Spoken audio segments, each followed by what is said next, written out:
Well, welcome to Eyes on Books. I'm so glad you're joining us today, and I hope you enjoy meeting our author, Piper Hughley, and she will introduce her brand new novel, By Her Own Design. It should be fun to meet her. I'm Elaine Schnitter, and my co-host is Steve Savlov. Steve, would you like to tell us a bit about the story? Yes. First of all, I want to say that it was a novel that I couldn't put down. It was, you never know what was going to happen next and happen next. Protagonists and overcoming so many different obstacles. Anne Lowe, she was born in rural Alabama, 1898. So you can imagine what that was like back then. Who went on to create luxurious gowns for high society women, mainly women who are in the register. She was such a good seamstress or designer that the word got around, in spite of her being black in back in the early 1900s. A college for design, and she was discriminated against. They put her in a separate classroom. Yeah, she thought New York City would be a little more open to blacks at that time, but she found out that wasn't true. Right. And it turned out that she was so far ahead of the other students that the director kind of put her into a more advanced class and so on. So there are a lot of twists and turns in this book. You think that she is going to not be able to reach her goal, which was to actually have her own shop in the future. But it turns out that she had various types of people who were promoting her, who recognized her skills, and so in spite of her being black in those days, they all wanted her. Yeah, she did have a lot of kindness bestowed on her by the women she worked for, definitely. Yeah, her story really is incredible. Anne grew up in a family of very talented seamstresses. Her mother and her grandmother were both very well known in the Montgomery, Alabama area. Their names were never published. They were just known by word of mouth among the society women of the city. And they did their gowns, and they were much in demand. Anne was very talented herself. She made her first dress when she was only 8 years old. And then when she was 15, she ended up designing and helping to put together the First Lady of Alabama's inaugural gown. And this was because her mother and her grandmother were not able to complete the job, and she ended up doing it at that young age. So she was quite something when you think of a 15-year-old taking on that responsibility. One interesting thing about Anne and her designs, even as a child, she loved flowers. And she started picking up scraps in the sewing room and forming them into rosebuds. And over time, flowers on her dresses became her signature, which shows up in many of her collections that are available to be seen today. In spite of marrying at 12 years old, having a child at 15, Anne persisted and eventually was so successful that women in the social register throughout the east coast of the country knew who she was and went to her for designs. Right. One of her major design was Jackie Kennedy, who was going to marry Jack. The Bouvier family had a history of having Anne and her mother and grandmother designing various dresses, like for balls, coming out. Very meager upbringing. She was able to put this design together. Now, one thing about this is that somebody cut the pipe in the ceiling of her shop, and it allowed all this sewage to come down and cover all the dresses that she had made for the wedding. So she was very, resourceful, and she was able to go across the street to the church. She would be in the basement of the church, and all the other women from the church were helping her putting together the dresses for the bridesmaids and the matron of honor and so on and so forth. It was quite amazing. These women rose to the occasion and pitched right in and helped her out. She just had a few days to do this, and the original wedding dress was totally destroyed. She had to pretty much start from scratch, and yet it became one of the most photographed bridal gowns that we know of. And people recognize that bride for sure. So it was a pretty amazing feat. Yeah. Very particular about who she designed for. She would only design dresses for members of the social register. She was not interested in doing it for anyone else. Right. So she kind of found her niche and stayed with it. Right. She always dressed herself very well.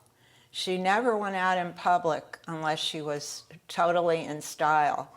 And she followed the styles from Paris all the time. And this was actually one thing that helped her embed herself with a woman by the name of Mrs. Lee from Tampa, Florida. Anne was at a store in Montgomery looking for some items, and she was very well dressed. She had the suit that she had made, and Mrs. Lee came up to her and asked her where she had gotten the suit, who had made it. And when Anne told the woman, "Oh, I made this myself," Mrs. Lee was quite surprised. She got an opportunity to go to Tampa with the Lee family and design for them. Mrs. Lee's twin daughters were about to get married, and she desperately needed a designer to come to her home and design for these girls. Yeah, So that was quite an opportunity. Yeah, she kind of fell into these things. She did, and a lot of it had to do with the fact that she dressed herself very well. She always made sure she was wearing the latest styles herself that she had created and sewed herself. Right. So she was her own advertisement. You'll enjoy this book. Steve and I certainly enjoyed it, and we've recommended it to other people. It's very compelling, as Steve said. You really don't want to put it down once you start it. You're anxious to see what's going to happen next, what kind of problems she's going to encounter, and how she's going to pull herself back up.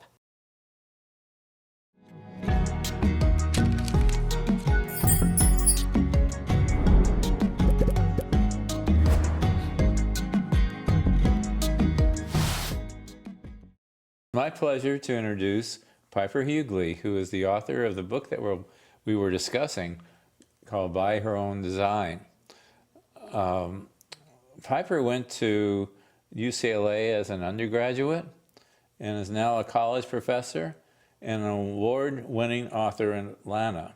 Welcome to Southern California. You're back here now, visiting with us. Yeah. Thank you. I'm Elaine Schnitter. My host is Steve Savlov, and we're really happy that you were able to join us today. Thank you so much. Of course, I'm delighted. I am delighted. Steve and I both thoroughly enjoyed By Her Own Design. What a remarkable story. Just was almost difficult to believe that it was true. It just seems stranger than fiction in many parts. And you just did a marvelous job with it. We're very impressed.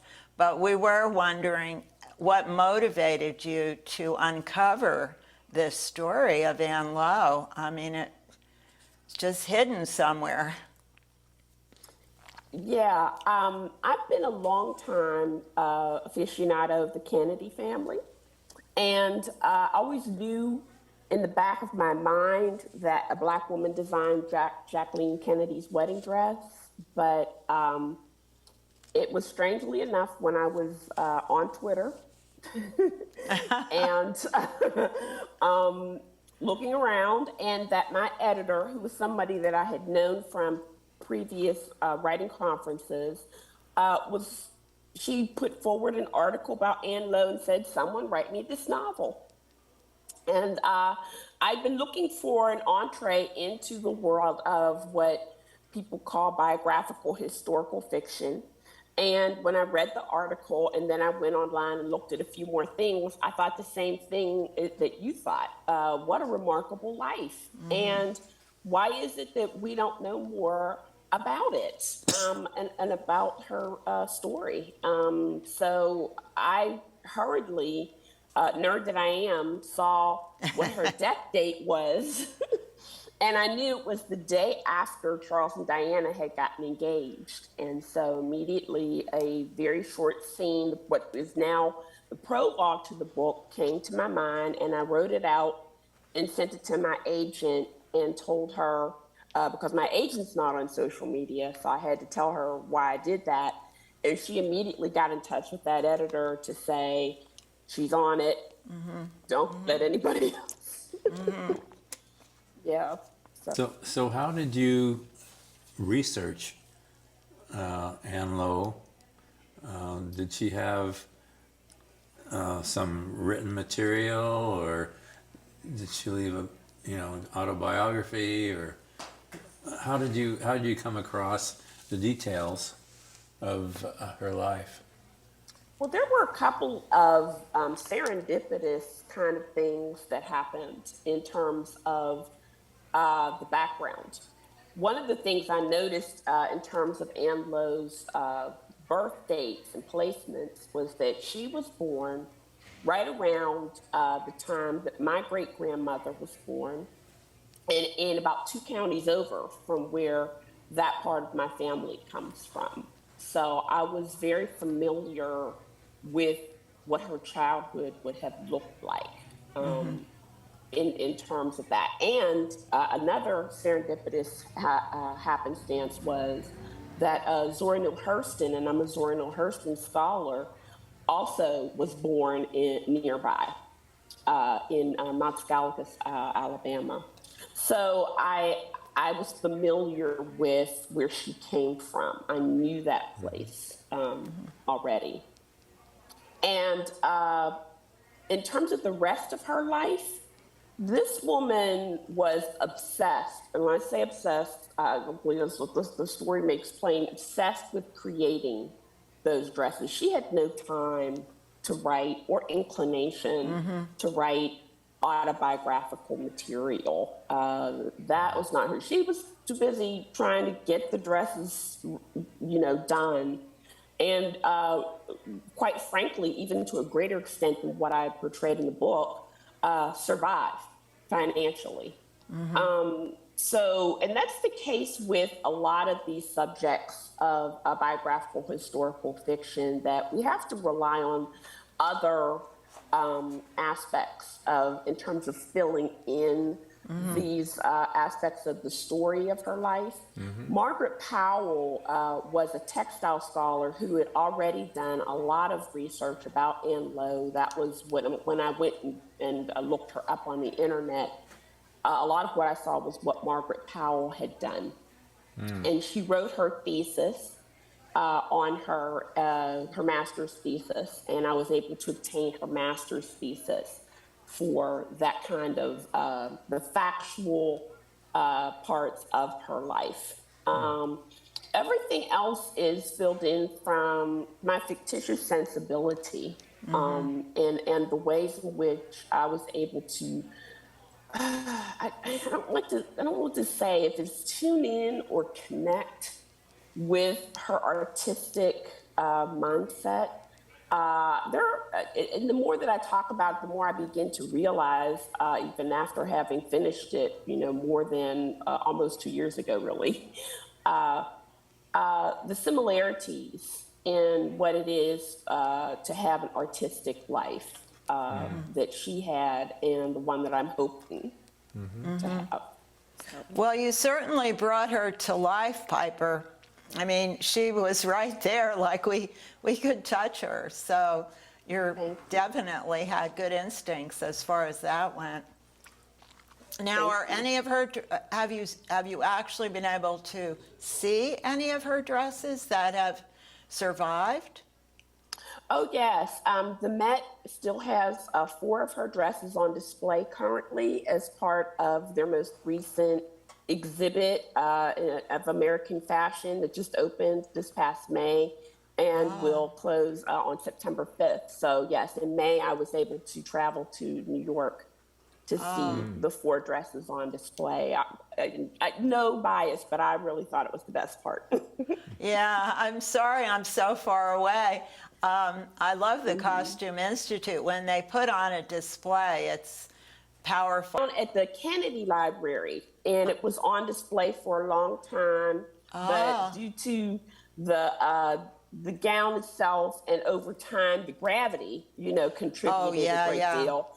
Because it's 50 yards of material, so all of that time of having it displayed and hanging caused it damage, and they took it off and they put up a paper replica that an artist did. Oh, okay. So when you go to the Kennedy Library in Boston, that's what they have showing Oh, there. okay. Now, as far as the Jackie Kennedy bridal gown goes, do you think that made a difference in Ann Lowe's career? Well, it didn't make the difference that it could have due to what you guys had alluded to earlier in terms of this fact that she had been erased from history. If you look at a lot of Jackie Kennedy biographies, I think the ones forthcoming will name her much more openly. Oh, good. But the ones that have been, I think one of the most famous ones people may know is Oh Jackie by Kitty Kelly. For instance, she just refers to her as the family seamstress. And there's a world between someone who is an unknown family seamstress to what Ann Lowe actually was, someone who designed bespoke gowns for women of the social elite.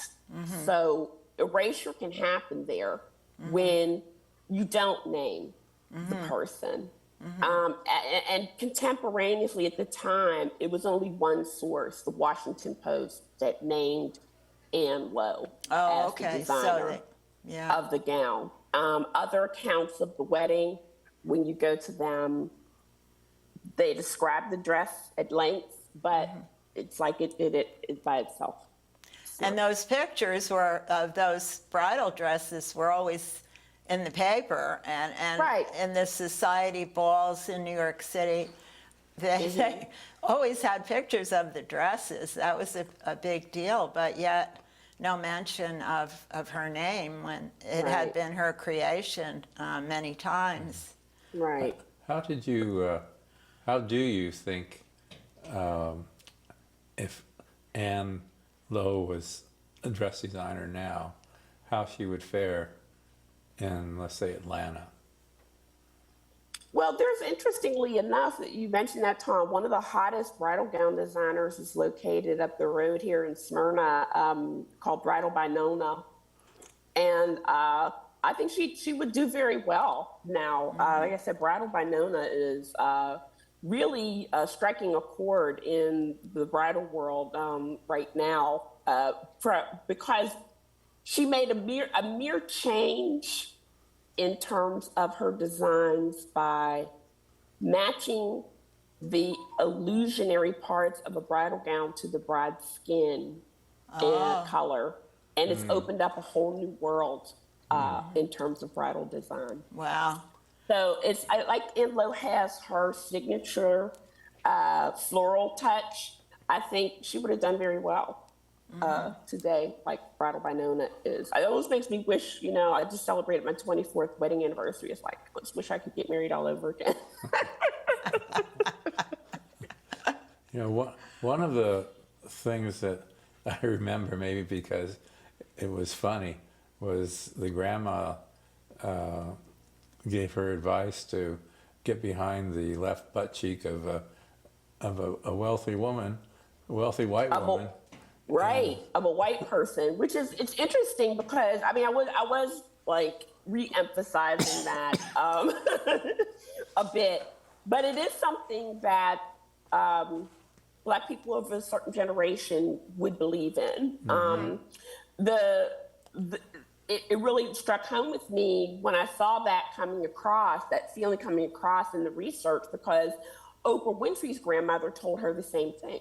Yeah, yeah. So it was the belief that, and the thought of somebody of a certain generation to think, that you're not going to be able to do so much on your own. So yeah, get really close, even if it means getting right up under that right butt cheek of a white person to help you through the world. That's honestly what they believed. And it occurs to me from time to time, when I think about my life, or I'm feeling kind of low for whatever reason, I know that my paternal great grandmother, she probably have a difficult time imagining the life that I live.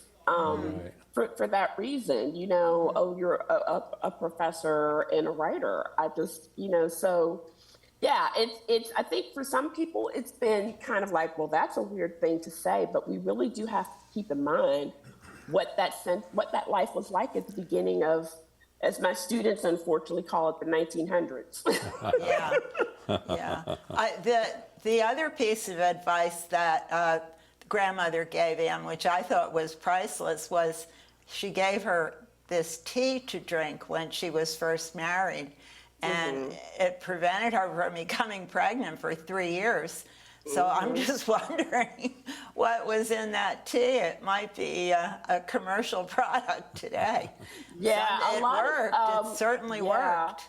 Women have always had, concoctions or tried to come up with, certain aspects to prevent pregnancy. And it's very fortunate that her grandmother had that, because, she's far too young to have, certainly as a child bride at that age, the 12, to be having a child, much less in terms of I guess her grandmother, also backdoor was trying to delay any other connections or whatever till she could get away from that man, right? Yeah. Just really, and for me, one of the things that was explained why she never had any more children, I think, might have had to do with the fact that she was so young, even at 15. Even 15 is really young. 12 is terribly young, but 15 is still mature. You're still in the maturing process then. Yes. So, she and did. I have a theory, or something that Margaret Powell spoke about too a little bit, that due to her small stature, the Enlo might have been malnourished as well. Yeah. So all of that together doesn't make for a good foundation from which to have a child, certainly. Well, it looks like we're running out of time, but we would like to know what you're working on now. Do you have a new project? Yes, my new project is due September 1st to my editor. Oh, congratulations. Thank you. It's called American Daughters, and it is about the unknown interracial friendship between Portia Washington, who was the daughter of Booker T. Washington, and Theodore Roosevelt, Alice Roosevelt, who was the Oh, daughter of his Theodore daughter. Roosevelt. Oh, how interesting. Wonderful. Yes, yes. For people who know history, they may know that there was a great controversy when Booker T. Washington was invited to the White House for dinner in 1901, shortly after Theodore Roosevelt became president in the wake of McKinley's assassination. And probably part of what they may have talked about was their impossible to control eldest teenage daughters who ended up becoming friends. And it's a story that is not known to history, and that's what I'm working on right now. Well, thank you again, Piper. We just loved visiting with you. You're wonderful. Your personality is amazing. Very bubbly. Thank you so yes, much. I appreciate being here and you guys having me, and I hope everyone there has enjoyed By Her Own Design. Well, thank you for writing this book. Thanks again. Thank you very much. I hope you enjoyed meeting Piper Hughley today. Her book is certainly quite remarkable story. This woman had some life in the early part of the 20th century. We are very happy that you joined us, and we hope to see you again.